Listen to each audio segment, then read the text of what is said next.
अस्सलाम वालेकुम। Quantity surveying and building estimation की एक और वीडियो में वेलकम। अगर आपको इस कोर्स में मेरी पर्सनल हेल्प चाहिए तो आप मुझे ज़रूर व्हाट्सएप कर सकते हैं। इसके बाद हम इंशाल्लाह आपको एक सर्टिफिकेट भी देंगे। इसकी मैं थोड़ी सी फीस चार्ज करूँगा। अच्छा, लास्ट वीडियो में हमने देखा था कि हमने मटेरियल स्टेटमेंट जो है वो बना ली थी और जितना भी मटेरियल था वो मैंने यहाँ पे निकाल लिया, जो भी इस प्रोजेक्ट के अंदर इस्तेमाल होना था। ये मेरे पास इसकी स्ट्रक्चर की जो है वो ड्राइंग है। अच्छा, अब इसके बाद हमने अगला स्टेप क्या करना है। इसके बाद हम बनाते हैं BOQ या एब्स्ट्रैक्ट ऑफ कॉस्ट यानी AOC। इंजीनियर एस्टिमेट जब आप बना रहे होते हैं तो आपने मटेरियल स्टेटमेंट बनानी होती है ताकि आप उसमें जितना भी मटेरियल है वो निकाल सकें और उसके बाद आप उसको रेट से मल्टीप्लाई करके एक्चुअल जो प्रोजेक्ट की कॉस्ट है वो फाइंड आउट कर सके। तो इसके लिए हम abstract of cost find out करते हैं।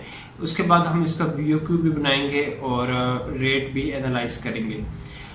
एब्स्ट्रैक्ट ऑफ कॉस्ट जो है AOC जो वो हमें बताती है कि हमारे इस प्रोजेक्ट में टोटल हमें कितना बजट जो है वो हमें ज़रूरत है इस बिल्डिंग को, इस प्रोजेक्ट को कंप्लीट करने के लिए।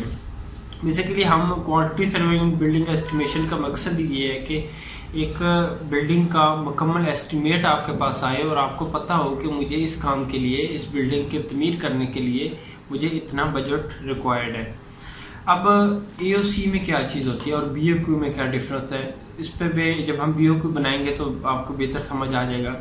AOC बेसिकली होता है, इसमें हमने जो भी काम किया हम उसको सेपरेट उसके लिए हमने मटेरियल स्टेटमेंट बनाई। फॉर एग्जांपल कंक्रीट है, जिस तरह हमने कंक्रीट की सबसे पहले यहाँ पे मेजरमेंट शीट में मैंने उसकी जो क्वांटिटी है वो हमने फाइंड आउट की।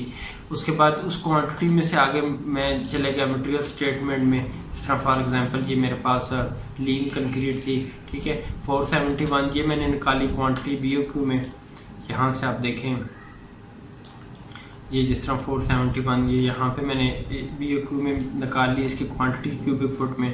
फिर इस 471 में से आगे मैंने सीमेंट बैग निकाले, फिर उसकी सैंड निकाली, फिर इसमें जो बजरी क्रैश थी वो मैंने इसमें से फाइंड आउट की। यानी सबसे पहले क्वांटिटी फाइंड आउट की, फिर इस क्वांटिटी के लिए यानी इस 471 क्यूबिक फुट के लिए कितना सीमेंट चाहिए वो फाइंड आउट किया, कितनी सैंड चाहिए वो, इसी तरह जितनी क्रैश चाहिए वो फाइंड आउट की। इस तरह जितना भी प्रोजेक्ट में जो भी चीज़ें इस्तेमाल हो रही थी, चाहे कॉलम था, बीम था, स्लैब था, या सीमेंट प्लस्तर था, टाइल थी, पेंट था, फ्लोरिंग थी, वो हमने यहाँ पे मटेरियल स्टेटमेंट में उन सब की हमने जो भी चाहे सीमेंट था, सैंड था, जो भी मटेरियल था, मार्बल था, मार्बल पट्टी थी या वाइट सीमेंट वगैरह था, टाइल थी, वो हमने यहाँ मटेरियल स्टेटमेंट में हमने निकाल ली। तो अब उसके बाद हमने क्या करना है। अब मुझे पता है ये यहाँ पे इस स्टेटमेंट में ये तो पता चल गया कि मुझे मेरे पास 2160 टोटल बैग इस्तेमाल हो रहे हैं इस पूरी बिल्डिंग में। सीमेंट के 2160 बैग मेरे पास इस्तेमाल हो रहे हैं इस पूरी बिल्डिंग की में जो इस्तेमाल होगा सीमेंट बैग। अब हमने क्या करना है, अब हमने AOC बना दी है, एब्स्ट्रैक्ट ऑफ कॉस्ट। अब इसमें कुछ काम ऐसे हैं जो जिनके लिए हमें मटेरियल स्टेटमेंट में हमें मटेरियल फाइंड आउट करने की ज़रूरत नहीं होती, जिस तरह साइट क्लियरनेस है और गैरपिंग है। इसमें क्योंकि ये काम है ये हम स्क्वायर फुट में ऑलरेडी हम ले चुके हैं BOQ में, ठीक है। ये अब यहाँ पे मैंने शीट को BOQ के साथ लिंक किया हुआ है, ये देखें BOQ सेवल इस शीट के साथ, ठीक है। तो अब ये इस तरह सारी शीटें जो है वो मैंने लिंक की हुई हैं आपस में। अब ये देखें कि इसके लिए अब मुझे क्योंकि सीमेंट वगैरह तो इसमें लगता नहीं है साइड क्लीनिंग में, तो इसका सिर्फ हम स्क्वायर फुट जो क्वांटिटी थी उसके साथ रेट डाल देना है हमने 4 पे। एब्स्ट्रैक्ट ऑफ कॉस्ट यानी AOC इस्तेमाल होती है कि इंजीनियर एस्टिमेट में हम इसको बनाते हैं ताकि हमें पता चल सके कि हमें इस बिल्डिंग के लिए कितना बजट रिक्वायर्ड है। तो रेट्स जो हैं वो यहाँ पे हमने जो डाले हैं ये आप रेट्स ले सकते हैं, या तो आपके पास कोई शेड्यूल ऑफ रेट्स है MES का, जिस तरह पाकिस्तान में, या किसी भी इदारे का, या आपकी कंपनी का अपना अगर कोई रेट है तो आप वो यहाँ पे डाल सकते हैं। मैं इंशाल्लाह आगे रेट को एनालाइज करना भी बताऊंगा कि अगर आपके पास किसी चीज़ का रेट नहीं है तो आपने रेट किस तरह बनाना है। अब इसको रेट को आपने मल्टीप्लाई किया क्वांटिटी से तो आपके पास इस काम के लिए यानी साइट क्लियरनेस के लिए इतनी अमाउंट आपको रिक्वायर्ड है। इस तरह एक्सीवेशन के लिए हमें 15 रुपये हमने इसका रेट लिखा और इसकी क्वांटिटी हमने BOQ से ले ली। इसी तरह आगे अगर चलें तो जो स्टील था वो मेरे पास जो था वो तो हम ऑलरेडी ले चुके हैं उसमें बार बेंडिंग शेड्यूल में 14.98 टन, ठीक है। ये हमने ये क्योंकि बार बेंडिंग शेड्यूल में यहाँ पे ले चुके हैं, तो इसमें हमने और एक्स्ट्रा चीज़ें डाल के हम इसको 14.98 हमने ले लिया। अब इसका रेट है, जो रेट मेरे पास पुराने इस आप अपने हिसाब से इसमें रेट जो है वो डाल सकते हैं। 1,11,000 रुपये मैंने पर टन रेट डाला, तो टोटल मेरे पास ये आ गया। फिर सीमेंट जो थे वो मेरे पास 2,160 बैग लग रहे हैं इस पूरी बिल्डिंग के लिए, जो यहाँ पे मुझे मटेरियल स्टेटमेंट से पता चल चुका है, तो उसका रेट 585 डाला। सैंड जो है वो 3753, ठीक है, 3753 जो मेरे पास ये यहाँ पे आ गई सैंड चुनाव की, ठीक है। इसी तरह सैंड जो है मेरे पास दूसरी 3881 आ गई, ठीक है। उसके बाद मेरे पास यहाँ पे क्रैश मैंने निकाली थी 4749, तो वो यहाँ पे मेरे पास क्रैश आ गई। इनको जो रेट्स हैं उनसे मैंने मल्टीप्लाई किया तो मेरे पास अमाउंट आ गई, ठीक है।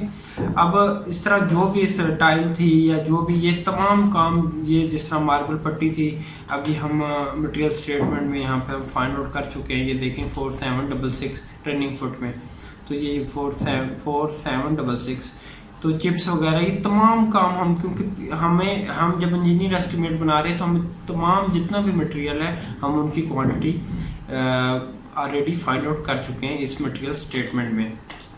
ईओसी बनाने के लिए आपको मटेरियल स्टेटमेंट बनाना आपके लिए ज़रूरी है। अगर आप बीओक्यू बनाते हैं उसमें आपको मटेरियल स्टेटमेंट बनाना ज़रूरी नहीं है, उसमें आप डायरेक्ट पर क्यूबिक फुट कंक्रीट के रेट को एनालाइज करके आप रेट से मल्टीप्लाई करके जो कॉस्ट है वो फाइंड आउट कर सकते हैं। लेकिन हम इंजीनियर एस्टिमेट में हम डिटेल से हमने सबसे पहले मटेरियल निकाला और फिर आगे उनके रेट डाल के, अब इस तरह इसके बाद मैं एंड में इसमें कुछ और चीज़ें ऐड करता हूँ, जिस तरह मैंने फ्यूल फॉर मशीनरी कि हमने नहीं लिया था सिविल वर्क में, तो मैं यहाँ पे ले लेता हूँ।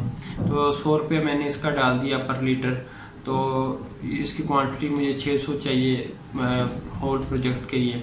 इस तरह मिसलिनियस आइटम है, जिस तरह हार्डवेयर, ये लमसम डाल दिया मैंने 75,000। इसी तरह मोबिलाइजेशन या डिमोलाइजेशन जो गिराना है वगैरह जो भी काम होता है डिसमेंटलिंग का, और वो हमने फिर इस तरह जो स्टील डोर फ्रेम चुकाट है वो मैंने बीओक्यू में ले चुका हूँ। तो एक चीज़ आपने याद रखनी है एओसी बनाते हुए कि आपकी कोई चीज़ मिस ना हो। अगर आप कुछ चीज़ें ऐसी होती हैं उनके लिए हम मटेरियल निकालना पड़ता है, फिर उसकी कॉस्ट निकालते हैं। कुछ हमें डायरेक्ट, जैसा ये चुकाट है ये डायरेक्ट हमने बीओक्यू से ले ली इसकी क्वांटिटी। इस तरह अल्मोनियम विंडो है, स्टील रेलिंग है, वरांडा रेलिंग है, तो ये जितने भी काम है एंड पे मैंने इन तमाम कामों के लिए जो लेबर रेट है वो हम डाल दिया कवर्ड एरिया के हिसाब से। 5,898 कवर्ड एरिया है इस बिल्डिंग का, यानी इसके ग्राउंड फ्लोर और इसके फर्स्ट फ्लोर और इसके जो मल्टी फ्लोर है उसका। तो मैंने उसको 350 रुपये पर स्क्वायर फुट रेट डाला, तो ये मेरे पास टोटल आ गई कॉस्ट। इस तरह फिर मैंने सिविल वर्क को सबको सम कर लिया। अब मेरे पास आ गया प्लम्बिंग वर्क। प्लम्बिंग वर्क के लिए मैं क्या करता हूँ, मैंने ये जो कवर्ड एरिया 5898 यानी जो लेबर रेट के लिए लिया था मैंने अब मैं उसको 90 रुपीज़ पर स्क्वायर फुट कॉस्ट ले लेता हूँ, यानी 90 रुपीज़ में विद मटेरियल हर चीज़ मुकम्मल, यानी तमाम चीज़ें इस पैसों में शामिल है। उसके अलावा फिर इलेक्ट्रिकल वर्क है उसका मैं 70 रुपीज़ ले लेता हूँ, तो इसको भी कवर्ड एरिया से मल्टीप्लाई करूँगा तो ये मेरे पास जो है वो इलेक्ट्रिकल का मेरे पास आ गई कॉस्ट आ गई। तो आखिर में समरी बनाते हैं।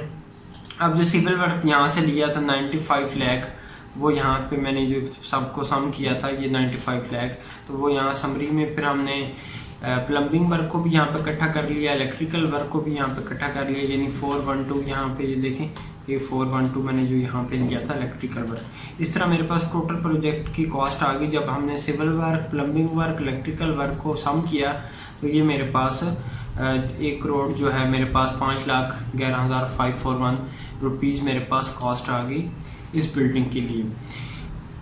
अब मैंने यहाँ पे मेरा काम एंड हो गया। अब हमने इसका बीओक्यू और रेट एनालाइज अगली वीडियो में करेंगे। अब मुझे ये पता चल गया कि मुझे इस बिल्डिंग के लिए इतने पैसे जो यहाँ पे आपको नज़र आ रहे हैं, मुझे इतने पैसे रिक्वायर्ड है।